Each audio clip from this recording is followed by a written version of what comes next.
नमस्ते। आप सुन रहे हैं गरुड़ पुराण और यह आत्मा जो आपसे बात कर रही है इसका नाम है भास्कर योगाचार्य।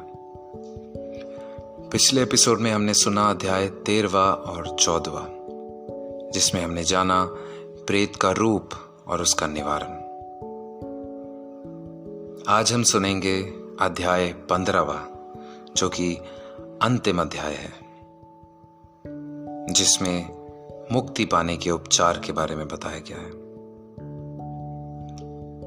गरुड़ जी भगवान विष्णु से पूछते हैं, हे मुक्ति प्रदान करने वाले सर्वश्रेष्ठ, इस संसार में करोड़ों जीव प्रतिदिन जन्मते और मरते हैं, इसका कोई अंत नहीं है। इस संसार में सभी दुखी ही नजर आते हैं, सुखी कोई भी नहीं। किन उपायों से ये जीव मुक्ति प्राप्त कर सकते हैं, आप बताने की कृपा करें।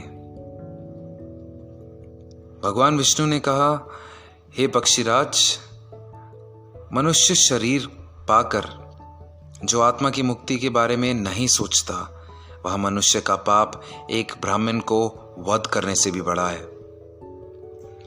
मनुष्य शरीर के बिना कोई भी प्राणी इस शरीर के महत्व को नहीं जान सकता।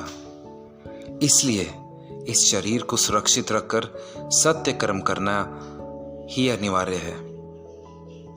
घर, मकान, अच्छे बुरे कर्म दोबारा से मिल सकते हैं, परंतु मनुष्य शरीर नहीं। इस शरीर की सुरक्षा अपने कर्तव्य के लिए, कर्तव्य ज्ञान के लिए और ज्ञान योग अभ्यास के लिए आवश्यक है। यह एक मुक्ति का साधन है, इससे मुक्ति पाई जा सकती है। मूर्ख पुरुष के घर में जब आग लग जाती है तो वो कुआं खोदना शुरू करता है। यह संसार दुखों की पिटारी है। जब तक मनुष्य मोह माया के चक्कर में बंधा रहता है, सदा दुखी ही रहेगा। खाना पीना, सोना, वासनाओं की तृप्ति से सभी प्राणी लिप्त हैं। केवल मनुष्य के पास ही विवेक है। जो विवेक से काम नहीं करता वह जानवर है। इसलिए जब तक मनुष्य का आपस में मोह है, मुक्ति नहीं है। मुक्ति करना ही तो भगवान से मोह करो, जो आपके सब कष्टों को हरने वाला है। भगवान से मोह करने के लिए मन और आंखों की शुद्धता आवश्यक है। काम, क्रोध, लोभ, अहंकार ये मनुष्य के पतन के पात्र हैं। वेद शास्त्र के पठन से मुक्ति नहीं मिलती जब तक उनका ज्ञान अपने अज्ञान को मिटाने में सक्षम नहीं होता।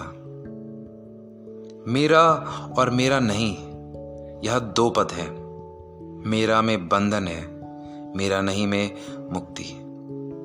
इसीलिए जो मुक्ति के इच्छुक हैं वे सब बंधनों को तोड़कर सत्य के साथ नाता जोड़ें। सत्य ही प्रेम है, प्रेम ही ईश्वर है। जो कर्म जीवात्मा को बंधन में नहीं ले जाते वही सत्य कर्म है। निर्वाण अथवा ब्रह्म की प्राप्ति के लिए मनुष्य जब अपने जीवन के अंतिम चरण में पहुंचता है तो अपनी सारी सांसारी इच्छा शक्ति से अलग होकर मन में यह दृढ़ विचार करे, मैं ब्रह्म हूं, या ओम मंत्र का ध्यान करे।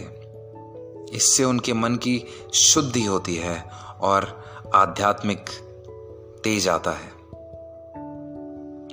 जो अपना घर बार छोड़कर अंतिम सांसें छोड़ने के लिए अभिप्राय है, अयोध्या, अवंतिका, मथुरा, काशी, गया, कांची, द्वारका, ये 7 पवित्र स्थानों पर किसी पर एक प्राण त्यागता है, उसे मोक्ष की प्राप्ति होती है। सत्य असत्य को जानने वाला ज्ञानी, सत्यकर्मी, धार्मिक वृत्ति, कर्तव्य का पालन करने वाला और मुझ में श्रद्धा रखने वाला सदा मुझे प्रिय लगता है। हे पक्षीराज, मैंने सभी सिद्धांत भली प्रकार से आपको कहे और कुछ जानने की इच्छा हो तो कहो। प्रभु के मुख से यह वचन सुनकर और अपने प्रश्नों के उत्तर से प्रसन्न गरुण ने जगदीश्वर को प्रणाम किया और कहा, प्रभु, आपने अपने मधुर वचनों से मेरा बहुत बड़ा संदेह दूर कर दिया। मेरे मन की मलिनता दूर हो गई। इतना कहकर उन्होंने भगवान विष्णु जी से विदा ली और केशव मुनि के आश्रम में चले गए। श्री हरि, जिनका नाम लेने मात्र से सभी दुखों और श्रापों से मुक्ति मिलती है, ऐसे दयालु भगवान की अपने श्रद्धालु भक्तों पर सदा कृपा दृष्टि बनी रहती है। और यही हम कामना करते हैं कि सदा उनकी कृपा दृष्टि बनी रहे। ओम नमो नारायण। तो ये था अध्याय 15वां, गरुड़ पुराण संपन्न हुआ। मैं आप सभी का बहुत बहुत धन्यवाद करता हूँ और बहुत आभारी हूँ कि आप इतना प्रेम से इसे सुनते हैं और अपने परिवार में और मित्रों में शेयर करते हैं। इसी की वजह से हमें प्रेरणा मिलती है कि हम इसे बनाते रहें, कुछ ना कुछ ज्ञान की बात सब तक पहुंच सके। तो जैसे कि आप जानते हैं कि गरुड़ पुराण खत्म हो गया है, मैं ज़रूर चाहूँगा कि आप बताने की कृपा करें कि अगला टॉपिक आप क्या चाहते हैं। वैसे हमारे पास प्लान्स हैं जिसके आधार पर हम शुरू करने जा रहे हैं, जिसके बारे में मैं आपको अगले एपिसोड में ही बताऊंगा। पर हम ज़रूर चाहते हैं कि आप बताएं किस टॉपिक के बारे में आप सुनना चाहते हैं, हम उसी के ऊपर पॉडकास्ट बनाएंगे। एक बार फिर से आप सभी का बहुत बहुत धन्यवाद। जय श्री कृष्ण।